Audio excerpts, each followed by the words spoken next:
The greatest stories in history can be told in many ways, some through ancient scriptures, while others through classic art, but why not combine these elements using various Yu-Gi-Oh cards? I've covered 10 great Yu-Gi-Oh monster card backstories twice in the past, so backed by popular demand, I'm diving into the overlooked monster card lore once again. As with the previous videos, I'll be taking a monster card and chronicling their journey seen on the artwork of other cards, traps and spells included, with the help of their card lore and effects. I'll be filling in any blanks in the stories that are not as clear when jumping from card to card to keep the stories as coherent as possible. So with all that being said, let's open up the third top 10 Yu-Gi-Oh! Monster card backstories. Number 10, Thousand Eyes Restrict. What kind of wacky antics could this abomination of nature get himself into? Its creation is actually documented in the card Relinquished Fusion, showing how the powerful Relinquished and the incredibly weak Thousand Eyes idol created a true monstrosity.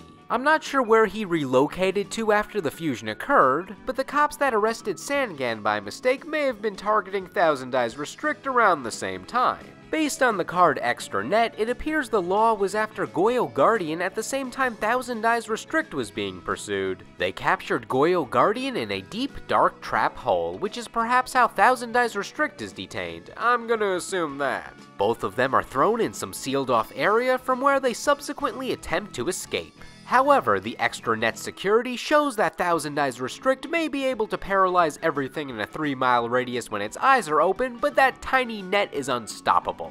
I mean, how could he prevent this? It's a net, and it's tiny. After this incident though, in the card Summon Gate, it appears Thousand Eyes Restrict is being let out from this prison, which is the analogy for him being taken off the Forbidden List. This better mean Sangan got out at some point. The humble Thousand Eyes Restrict waves goodbye to the friends he made in jail, which seems like a storyline I'd like to see more of. How do these two things become buddies? Then he goes off to get in other hijinks. Maybe he finally gets that Millennium Eyes Restrict upgrade he always wanted. Number 9, A-Team Trap Disposal Unit. This is the combination of Aitsu, Koitsu, Doitsu, and Soitsu, if I pronounced their names correctly, pursuing their career after they were in the Rockwell video game series. And yes, this is a real game series where the paper airplane riding boys originated in, just when you thought Gradius was the best shoot-'em-up reference in Yu-Gi-Oh! I like to imagine they skydive onto the field. While they are part of the Trap Disposal Unit, they spend a majority of their time searching for fossils. After the terrain is cleared of oddly placed bear traps, they start their fossil dig. In today's adventure, they successfully excavated the fossilized head of a Hyper Hammerhead. Great job, boys! Now we can go home happily knowing that...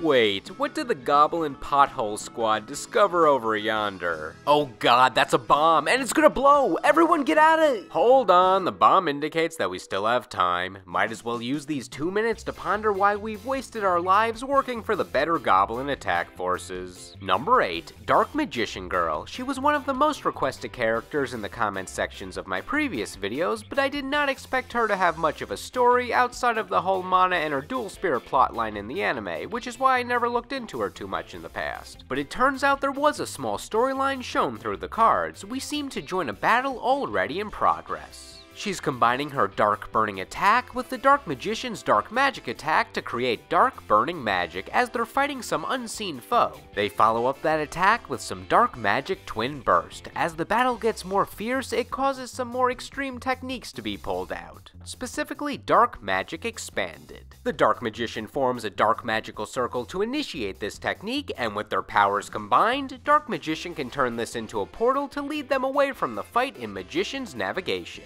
Knowing the battle may need to be won with their powers merged into one being, Dark Magician trusts their bond and believes his student is ready to go on without him.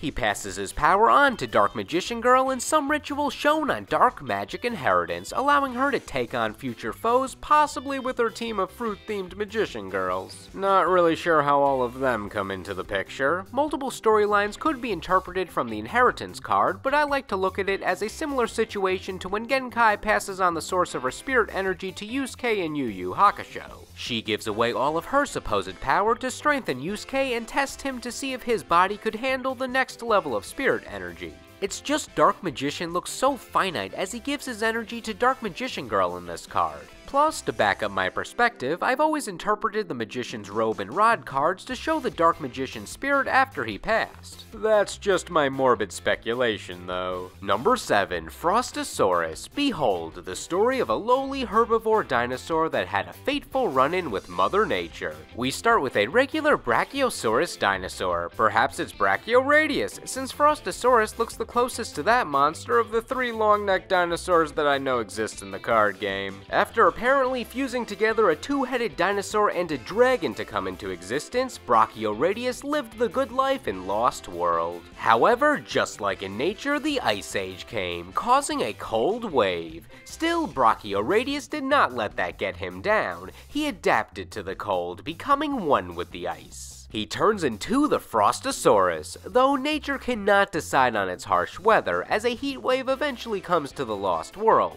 causing mass destruction in the Jurassic time and thawing out our frozen friend a bit too much. The other surviving dinosaurs may have also gotten defrosted, but their entire bodies appear to have taken the toll of this heat. Looking at this Tyranno back here, I guess he's Skelosaurus now. Meanwhile, survival of the fittest is taking place as the ultimate Tyranno is rising up in this time of desperation.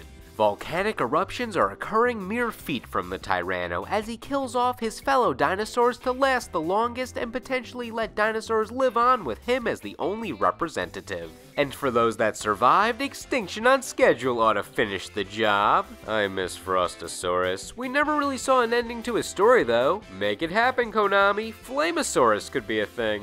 Number 6. Gaia the Fierce Knight. Gaia was another highly requested monster due to his link to the Blackluster Soldier. While it's not some epic journey, it does emulate how the Blackluster Soldier was originally summoned in the manga and anime to an extent. Gaia has to defeat a legendary Blue Eyes white dragon, but in order to take it on, he must embrace and become the chaos. By setting up the Blackluster ritual, he can create a gateway to chaos to complete his upgrade. However, there are multiple versions of Blackluster Soldier he could become depending on how he performs this ritual, but the version I'll focus on is the Super Soldier ritual. Gaia sets up a dark magic circle and uses a disposable Kuriboh and Griffor to open up the gateway to chaos. Poor Griffor, no one ever remembers him and this is the only other card he ever gets to appear on. Traveling swiftly, he briefly turns into Charging Gaia the Fierce Knight. As the chaos forms around him, he breaks out of his armor in some sort of magical girl transformation as the Super Soldier soul enters his body to be reborn and turns him into Blackluster Soldier Super Soldier. No Captain America needed, and the reason chaos is so important is because his Japanese name translates to Chaos Soldier,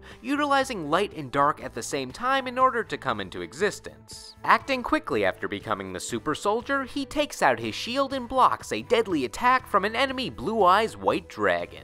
Then they presumably have an exciting fight with their even stats. But the most important question, what happened to the horse in all of this? I like to think the Dark Magical Circle teleported the horse to where the Dark Magician was so they could team up and form Dark Cavalry. Now everyone gets a happy ending, except Griffor. Pour one out for Griffor. Number 5. Gearfried the Iron Knight. Here's a story we got full detail of in the anime, when Joey, or Jonochi, told us the tale of a warrior named Gearfried. His power was so great he could level an entire battlefield by just holding his weapon, so he sealed himself away in a suit of armor so he could restrict himself and be on an even playing field with his fellow monsters. However, when more strength is needed, by releasing the restraint, Gearfried the Iron Knight can unleash his true form, Gearfried the Sword Master. 2,600 attack points? He could destroy an army with only that much? Was it just the goblin attack force? Seems like he should have gotten a larger sample size of opponents before considering himself too strong. Seriously though, his effect destroys any monster on the field when an equip card is on him to emulate his power of annihilating with ease when wielding any weapon, even the fearsome paralyzing potion.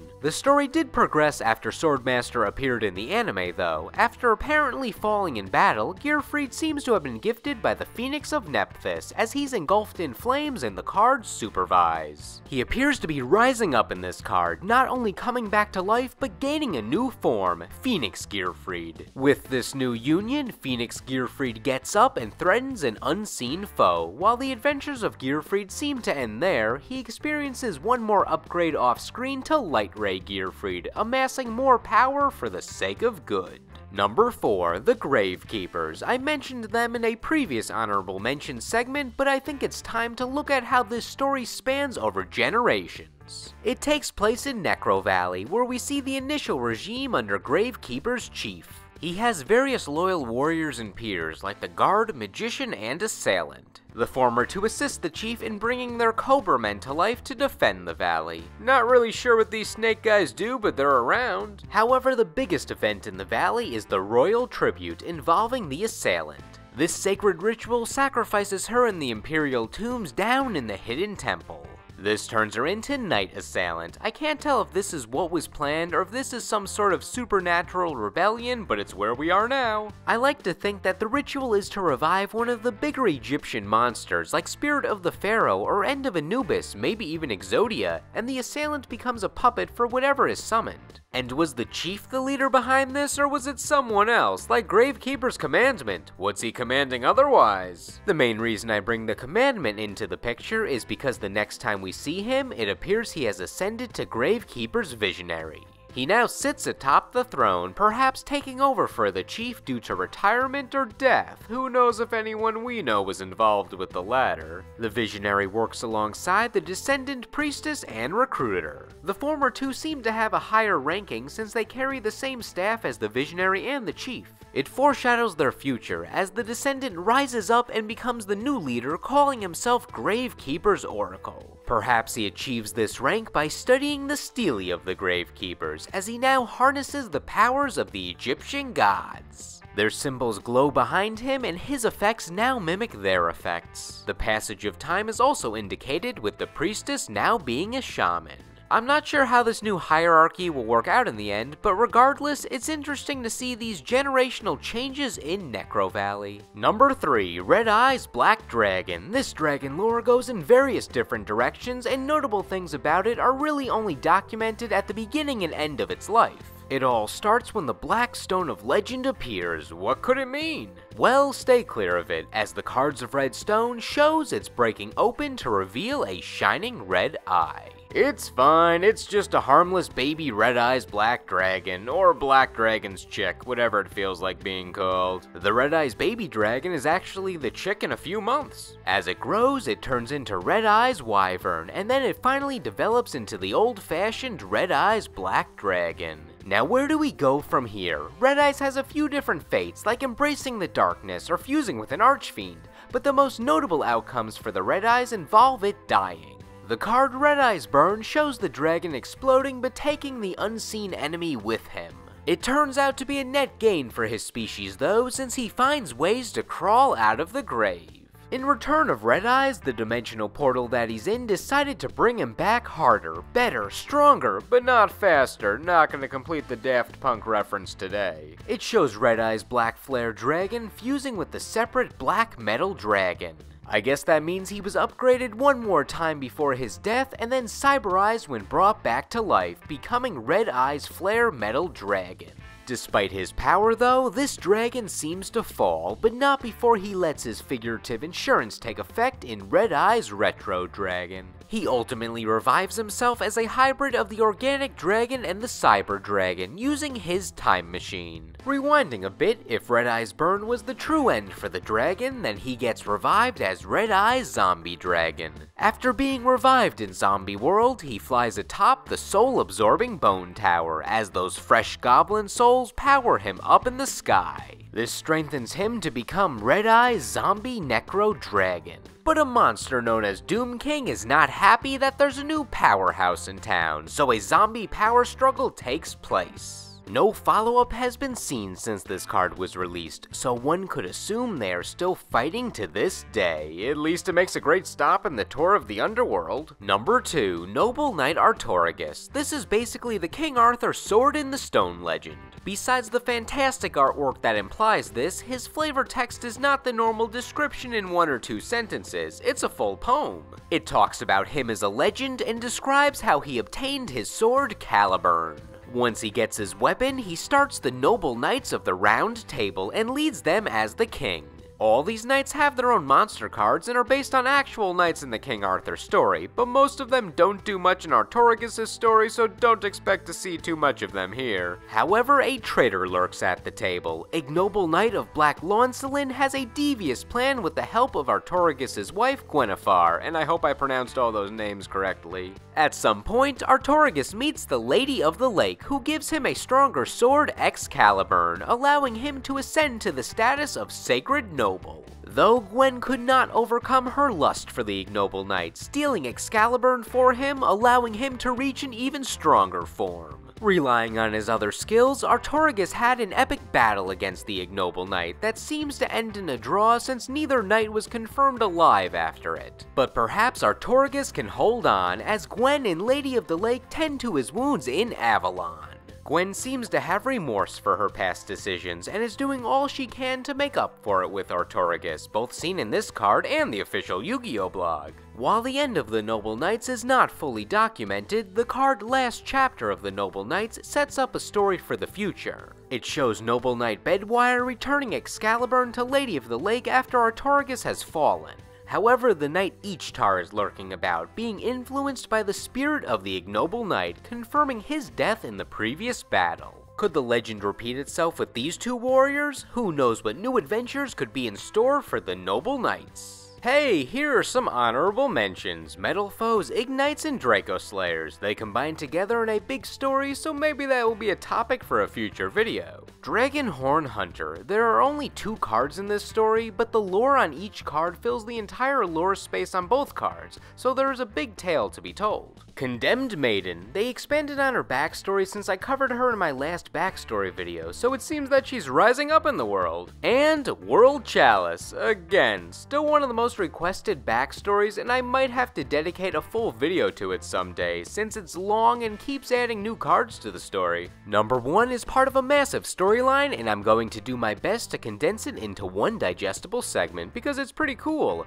Winda, Priestess of Gusto. In the land of Gusto, Winda the Priestess had a role of watching over the land and creatures that inhabited it. All the animals and people were happily living together until the gentle creatures started to disappear. If we saw them again, they would have a darker, sinister look. One of the stronger beasts, Pu Lao, Wind of the Yang Xing, encountered one of the wicked imposters, imitating himself. After losing against the doppelganger, he either gets replaced or corrupted, turning into a Shadoll, meaning the Shadolls were behind these disappearances all along. They are a group of creatures turned into dark, mechanical-like puppets. Winda found Pu Lao after it was too late, which made her vulnerable to being captured by the Shadolls. Winda was brought to El Shaddol Construct, where these terrible conversions took place. She was allegedly the first non-animal being captured by the Shadolls, making her a true experiment. After being engulfed in the darkness, Winda became El Shaddol Winda, a mindless puppet for the Shadolls. One of her major encounters was Cairn Gorgon, the anti-luminescent knight, and she thought her brand of dark energy would suit him much better. She wanted to utilize the powers of the corrupted Gem Knights that made up the anti-luminescent knight's body, and that whole Gem Knight plotline sounds like a complicated side story on its own,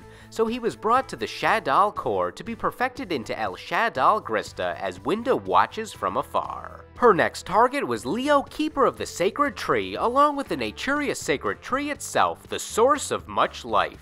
This of course angered Leo, causing a fight that led Winda to destroy the tree as her former partner Palika, descendant of Gusto, watches on. But little did she know, deep in the roots of the tree was the Clipper Launcher, which would release an evil ancient technology when the tree was destroyed, the Clifforts. This technology went to war with the Shadolls. One of their biggest actions was defeating Grista and then taking his internal Gem Knight powers to generate a new type of technological beast. They created the Infernoids to take on the Shadolls. The Infernoids were led by Decatron, who captured Winda and put her in his holding device to absorb her powers. All hell breaks loose in Void Expansion, as the tree is engulfed in evil flames. Also, a new player comes into the battle to stop the evil, the Chosen of the Zephyra. These godly creatures take on the Infernoids in Zephyra War. The epic war ultimately leads to the defeat of Decatron and the Infernoids. Since the Infernoids captured the Shadolls, those corrupted by the Shadows were restored by the Zephyra, including Winda, who seems to be regaining her humanity. It may be a long process, but Winda and Gusto will return to their former greatness. There are many more facets to the overarching story, but those are the main parts that Winda was involved in during her downward spiral to Shadowhood. Thanks to everyone who suggested the Winda story and many of the other stories on this list. So what did you think of this batch of stories? Which ones were your favorites, and which ones deserve an even bigger expansion in the future? What other monster card backstory material should I cover in the next backstory video? Let me know in the comments. Anyway, thank you all for watching, and I will see you in the next video.